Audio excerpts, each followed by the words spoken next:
आज काय विशेष मध्ये आज दिवसभरात काय मोठ्या महत्त्वाच्या विशेष घडामोडी घडणार आहे सर्व काही जाणून घेणार आहोत।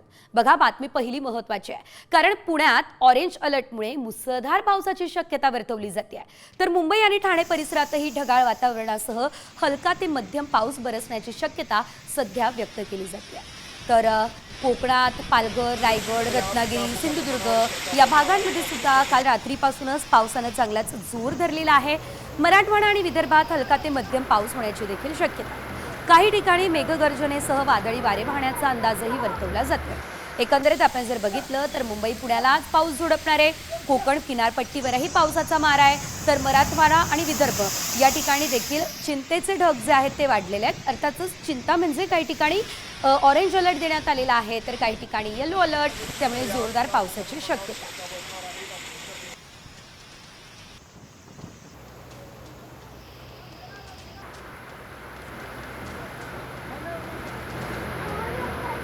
आणि आता या क्षणाची सर्वात मोठी बातमी, भारताने अखेर इतिहास घडवलाय। अनेक संकटांवर मात करत भारतीय अर्थव्यवस्थेने जगातील चौथ्या क्रमांकावर झेंडा फडकवलाय।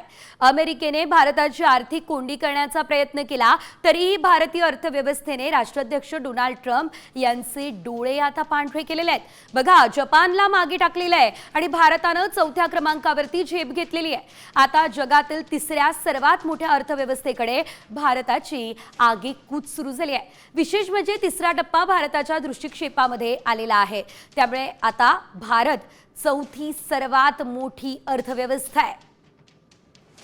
या संदर्भात अधिकची माहिती देत आहेत मुख्य संपादक निलेश खरे सर, आपण बघतोय भारत आता जगातली चौथी सर्वात मोठी अर्थव्यवस्था बनलेली आहे। सविस्तर या संदर्भात काय माहिती द्या?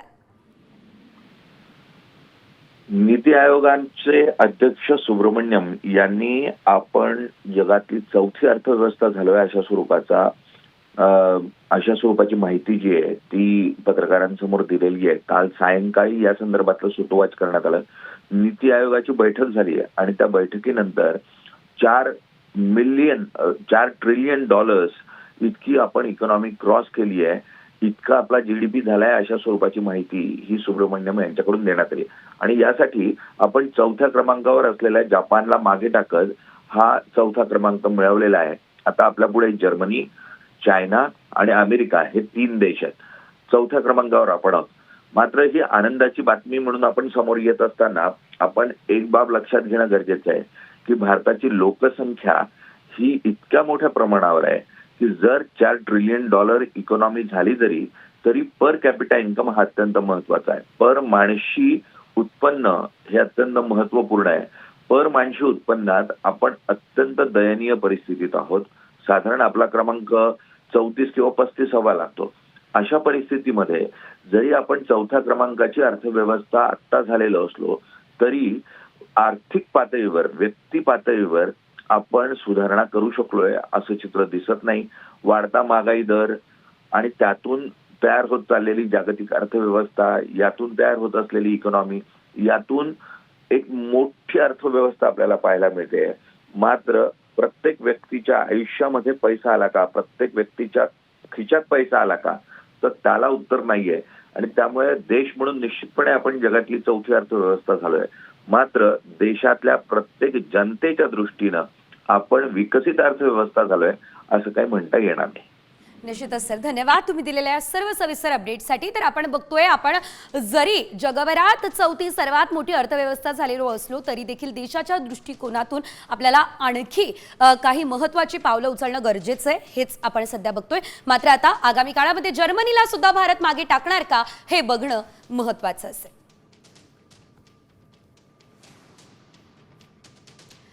आणि यानंतरची बातमी जी आहे ती पावसासंदर्भातली आहे, कारण पुणे शहरातील काही भागामध्ये पावसाची रिपरिप सुरू आहे।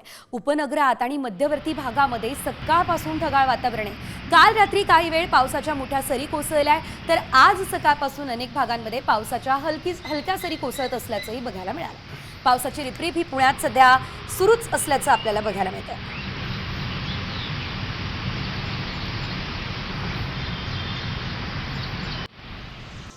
आणि थेट आता मुंबईमध्ये जातोय, कारण मुंबईमध्ये आज पहाटेपासून आकाशात काळ्या ढगांनी चांगलीच गर्दी केली असल्याचं आपल्याला बघायला मिळतं। मुंबई शहरासह उपनगरात देखील सध्या पावसाच्या जोरदार सरी या कोसळताना दिसत आहे। मुंबई आणि पश्चिम किनारपट्टीलगत जोरदार पाऊस बरसण्याची स्थिती आणि त्यामुळे नागरिकांना सुद्धा सतर्कतेचा इशारा देण्यात आलेला आहे। शिवाय महाराष्ट्रासह किनारपट्टीलगत असलेल्या इतरही अनेक राज्यांना सावधगिरी बाळगण्याचा सल्ला जो आहे तो हवामान विभागाने दिलेला आहे। किनाऱ्यावरती काळ्या कुट्ट ढगांची गर्दी जरी झालेली असली तरी रात्रीपासून अनेक ठिकाणी पाऊस सुरू असल्यानं पाणी साचलेलं आहे। आत्ताही पाऊस होतोय, त्यामुळे काळजी घ्या। या संदर्भात अधिकचे अपडेट आमच्या प्रतिनिधी रुपाली बडवे देत आहेत, पाहू। केरळमध्ये मान्सून वेळेपूर्वी दाखल झाल्यामुळे महाराष्ट्रात देखील तसेच काही बदल आपल्याला पाहायला मिळत आहे। सध्या मी मुंबईच्या दादर चौपाटी या परिसरामध्ये आहे आणि आपण या ठिकाणी पाहत आहोत की खरं तर सकाळपासूनच पावसाची रिपरिप सुरू होती आणि आत्ता या ठिकाणी काळ्या ढगांची गर्दी या ठिकाणी आपल्याला जमल्याचं पाहायला मिळत आहे। मुंबईचा समुद्र आपल्याला खवळलेला पाहायला मिळत आहे आणि याच अनुषंगाने हवामान खात्याने सुद्धा नागरिकांना सावधगिरीचा इशारा दिलेला आहे। किनारपट्टीवर फिरायला येताना काळजी घ्यायची आहे आणि त्याच्यासोबतच मच्छीमारी करण्यासाठी जे खोल समुद्रात जात असतात त्यांना देखील सावध राहण्याचा इशारा खरं तर या निमित्ताने देण्यात आलेला आहे। मुंबईमध्ये मागच्या 2 दिवसापासून सातत्याने होणारा पाऊस आणि आज सकाळपासूनच मुंबईमध्ये ढगाळ वातावरण आपल्याला पाहायला मिळत आहे। तशा पद्धतीने मुंबईमध्ये काही मागच्या दिवसांपासून प्रचंड तापमान वाढलेलं होतं आणि त्याच्यामुळे उकाडा एकूणच वाढलेला होता। मात्र आत्ता परिस्थिती वेगळी आहे। आता खरं तर पावसाची सुरुवात झाल्यामुळे या सगळ्या उकाड्यापासून मुंबईकरांची सुटका झालेली आहे आणि हाच एक मुंबईकरांसाठी मोठा दिलासा खरं तर म्हणावा लागणार आहे। कॅमेरामन प्रवीण चव्हाणसह मी रुपाली बडवे, साम टीव्ही, मुंबई। आणि यानंतरची बातमी आता आपण बघणार आहोत ती म्हणजे हवामान विभागाने वर्तवलेल्या अंदाजानुसार मुंबईसह उपनगरांमध्ये पावसाला सुरुवात झालेली आहे। काल रात्री झालेल्या पावसानंतर आज सकाळपासून पावसाची रिपरिप होती आहे। मुंबई, ठाणे, पालघर, नवी मुंबई या ठिकाणी सकाळपासून पावसाची रिपरिप सुरू असल्याचं आपल्याला बघायला मिळत आहे। बहुतांश सखल भागांमध्ये पाणी साचलेलं आहे। आज रविवार सुट्टीचा दिवस आहे, कामाला जाणाऱ्यांची संख्या कमी आहे, त्यामुळे वाहतूक व्यवस्था मात्र सुरळीत आहे। मात्र असाच पाऊस जर पडत राहिला तर निश्चितच वाहतूक कोंडीची समस्या निर्माण होऊ शकते। मात्र ही जी 4 दृश्य आपण पाहतोय बघा महत्त्वाची आहे। मुंबई, ठाणे, पालघर, नवी मुंबईमध्ये कालपासून पावसाची संततधार सुरू आहे।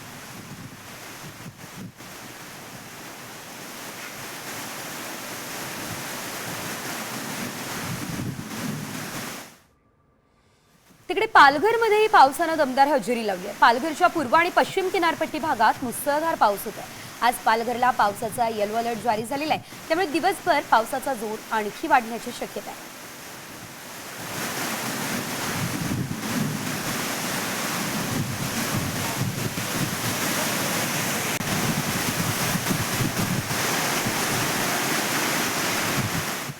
येथे पुढील 4 दिवस पालघरमध्ये मुसळधार असा पाऊस जो आहे तो कोसळणार असल्याचा अंदाज जो आहे तो हवामान विभागाने वर्तवला आहे। त्यामुळे आज पहाटेपासून पालघरमध्ये पावसाची दमदार अशी हजेरी जी आहे ती एकंदरीत सुरू झालेली आहे। मी सध्या बोईसर परिसरामध्ये आपण बघू शकतो की आज पहाटेपासून बोईसरमध्ये दमदार असा पाऊस जो आहे तो कोसळत आहे। एकंदरीत आपण बघायला गेलं तर पुढील 4 दिवस जे आहे ते पालघरमध्ये मुसळधार असा पाऊस आहे तो हवामान विभागाने वर्तवला होता। मात्र त्या हवामान विभागाच्या अंदाजानुसार आज पहाटेपासूनच पावसाला सुरुवात झालेली आहे। एकूणच आज पालघरमध्ये येलो अलर्ट आहे। आज दिवसभर जर असाच पाऊस पडला तर वीटभट्टी असतील किंवा भाजीपाला धारक असतील किंवा शेती करणारे शेतकरी असतील यांच्या मोठ्या प्रमाणात नुकसान जे आहे ते झालेलं आहे। मात्र अशा परिस्थितीमध्ये पालघरमध्ये असाच जर पाऊस सुरू राहिला तर पालघरमधील जनजीवन जे आहे ते विस्कळीत होऊन नागरिकांना काहीसा त्रास जो आहे तो सहन करावा लागेल। रुपेश पाटील, साम टीव्ही, पालघर।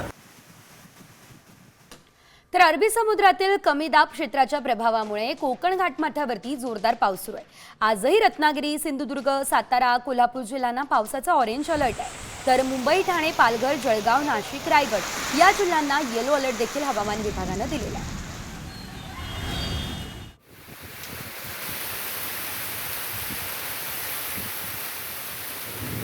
तर कुठे कुठे ऑरेंज अलर्ट आहे बघा। रत्नागिरी, सिंधुदुर्ग, सातारा आणि कोल्हापूरला ऑरेंज अलर्ट देण्यात आलेला आहे।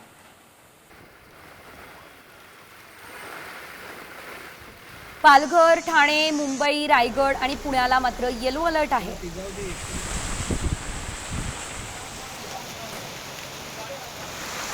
जळगाव, नाशिक, अहिल्यानगर, सोलापूर, संभाजीनगर इथे सुद्धा येलो अलर्ट असल्याचं आपण बघतोय। जालना, बीड, धाराशिव, लातूर, बुलढाण्यामध्ये सुद्धा येलो अलर्ट देण्यात आलेला आहे.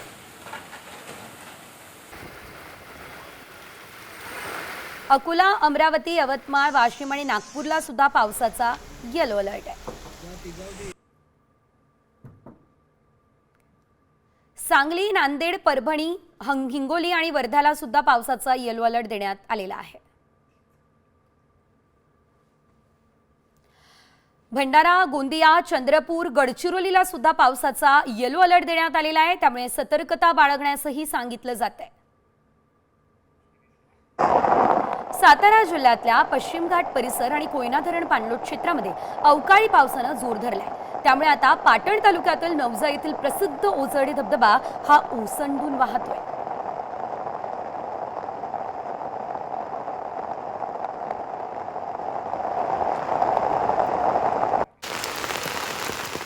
तर पहिल्याच पावसात ठोसेघर धबधबा वाहतोय. त्यामुळे आता पर्यटकांची पावलं ठोसेघरकडे वळताना दिसतात. दाट धुकं आणि पावसाची संततधार त्यामुळे ठोसेघर धबधब्याचं रूप आणखीच आकर्षित करते. निसर्गाचा अद्भुत चमत्कार डोळ्यात साठवण्यासाठी पर्यटक ठोसेघरकडे वळताना दिसतात.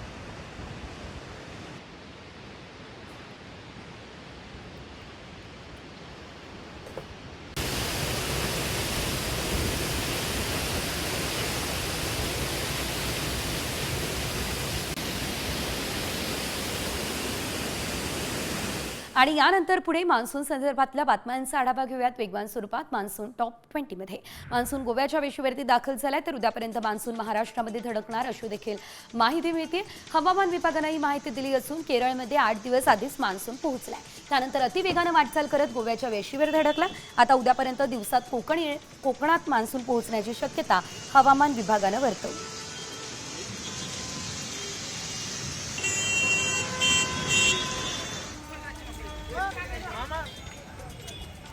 नांदेडमध्ये जोरदार पावसाची हजेरी लागलेली आहे. रेल्वे स्थानक परिसराला तळ्याचं स्वरूप आलंय. घाण पाण्यातून वाट काढताना प्रवाशांचे प्रचंड हाल होत आहे. अनेक वयोवृद्ध प्रवाशांना पाण्यातून वाट काढताना तारेवरची कसरत करावी लागते.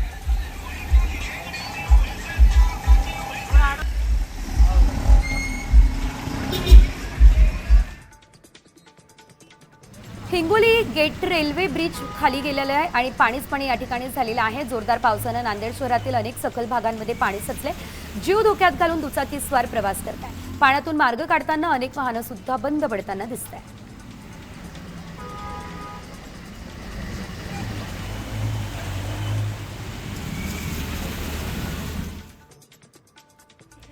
विरारमध्ये मुसळधार पावसाचा मच्छीमारांना फटका बसलाय. पावसात सुकी मासळी भिजल्यानं लाखोंचं नुकसान झालंय. नुकसान भरपाईची मागणी मच्छीमारांनी आता केली आहे.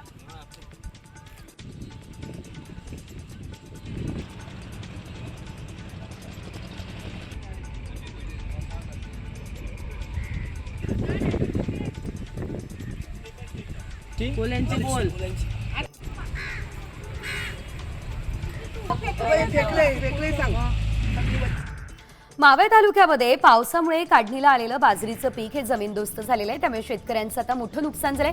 सध्या बाजरीच्या काढणीला सुरुवात झाली आहे, मात्र पावसामुळे काढणीला अडचण येते. मजुरांचा तुटवडा आहे. शेतकऱ्यांनी बाहेर गावावरून मजूर बोलावलेले आहेत.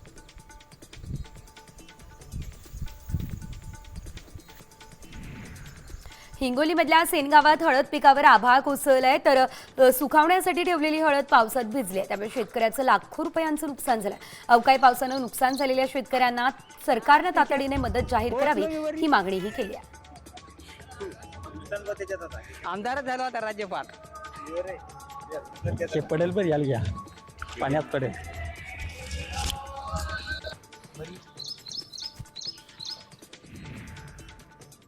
यानंतर आपण एक ब्रेकिंग न्यूज बघतोय. पुण्यातील खराडी या भागातील बोगस कॉल सेंटर प्रकरणी एक धक्कादायक माहिती समोर आली आहे. अमेरिकन नागरिकांना डिजिटल अरेस्ट करून त्यांच्याकडून क्रिप्टोकरन्सी अमेझॉन गिफ्ट स्वरूपामध्ये पैसे उकळले जात होते आणि या कॉल सेंटरच्या माध्यमातून दर महिन्यात 7 ते 8 कोटी रुपये वसूल केले जात होते. अमेरिकेतील नागरिकांकडून उकळण्यात आलेले पैसे आंतरराष्ट्रीय हवालाच्या माध्यमातून देशात आणण्यात येत होते. या कॉल सेंटरमधील सर्व कर्मचारी गुजरात, राजस्थान आणि दिल्लीतील होते. विशेष म्हणजे 10,000 चौरस फूट कार्यालयासाठी 9 लाख भाडं दिलं जात होतं.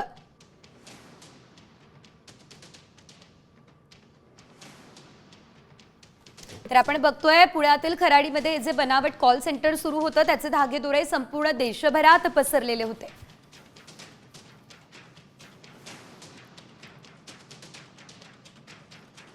आणि यानंतर बातमी बघूया छत्रपती संभाजीनगरमधून. मुलाचा मित्र आहे असं सांगून भामट्यानं एका वृद्ध महिलेला लुटलं. बघा, छत्रपती संभाजीनगरच्या पुंडलिक नगरमध्ये ही धक्कादायक घटना घडली आहे. तर लुटीची संपूर्ण घटना सीसीटीव्ही कॅमेऱ्यामध्येही कैद झाली आहे.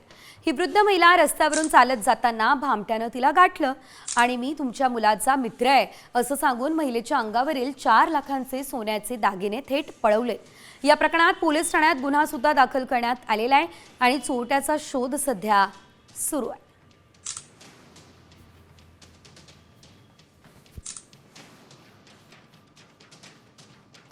कोकणात जाणाऱ्या चाकरमान्यांसाठी बघा आनंदाची बातमी आहे, कारण मुंबईहून मालवणला अवघ्या 4 तासांमध्ये जाता येणार आहे.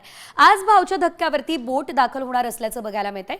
तर M2M नावाची हायटेक अशी बोट सेवा आजपासून सुरू होते आहे. सुरुवातीला ही सेवा प्रायोगिक तत्वावरती चालवली जाईल, नंतर कायमस्वरूपी होईल. मात्र आता ही बोट सेवा सुरू झाली की निश्चितच ज्यांना मुंबई ते मालवण जायचं आहे त्यांचा प्रवास सोयीस्कर होणार आहे, सोपा होणार आहे.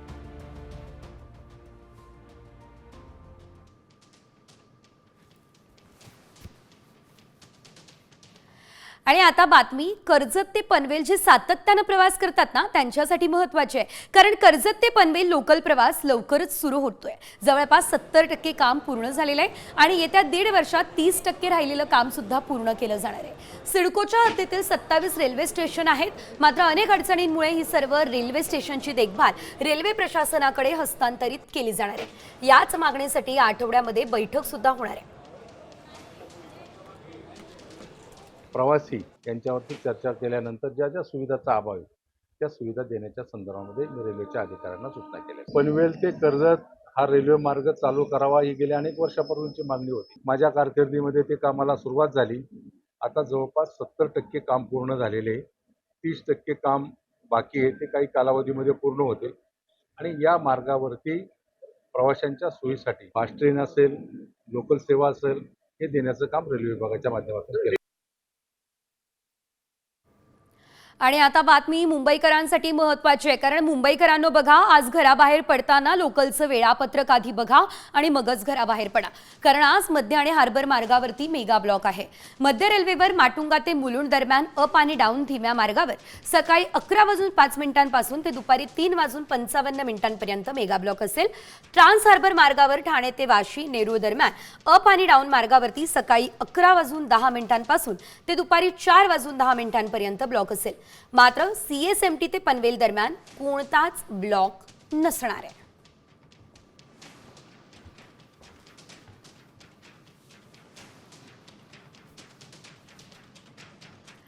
यानंतर इतर काही मोठ्या आणि महत्त्वाच्या अपडेट्स वेगवान स्वरूपात. दिल्लीमध्ये आज पंतप्रधान मोदी आणि अमित शहा यांच्या उपस्थितीमध्ये NDAची महत्त्वाची बैठक होते. या बैठकीमध्ये देवेंद्र फडणवीस, उपमुख्यमंत्री एकनाथ शिंदे आणि अजित पवारही सहभागी होते. ऑपरेशन सिंदूर आणि देशभरातील सध्याच्या राजकीय परिस्थितीसंदर्भात या बैठकीमध्ये चर्चा होईल.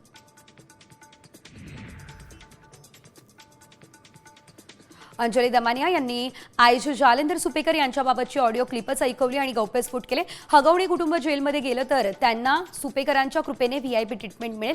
या सगळ्यांना ताकद सुपेकरांमुळेच मिळाली असा आरोप दमानियांचा आहे. त्यामुळे तपास पूर्ण होईपर्यंत सुपेकरांना पदावरून दूर ठेवा अशी मागणी दमानियांची आहे. अंजली दमानिया यांनी केलेल्या आरोपांवर जालिंदर सुपेकरांनी स्पष्टीकरण दिलं. मागील 2 वर्षांपासून माझी नेमणूक प्रतिनियुक्तीवरती तुरुंग विभागामध्ये पोलीस महानिरीक्षक, कारागृह आणि सुधार सेवा या पदांवर आहे. त्यामुळे माझा कार्यकारी पोलीस दलाशी कोणताच संबंध नाही. हगवणी कुटुंबाबाबत मी कुणालाही कसलीही सूचना दिली नाही असं सुपेकर बोलले.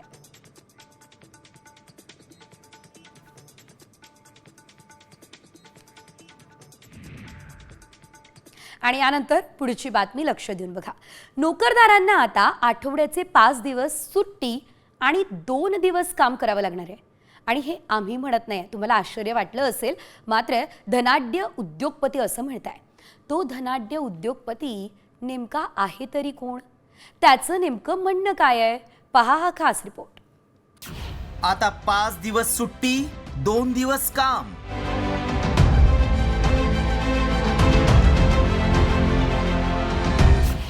बिल गेट्सची भविष्यवाणी.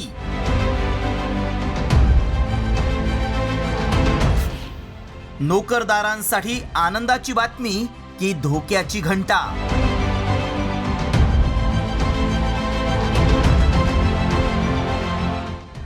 कृत्रिम बुद्धिमत्तेमुळे भविष्यात अनेकांना नोकरी गमावावी लागणार असा दावा वारंवार केला जातो.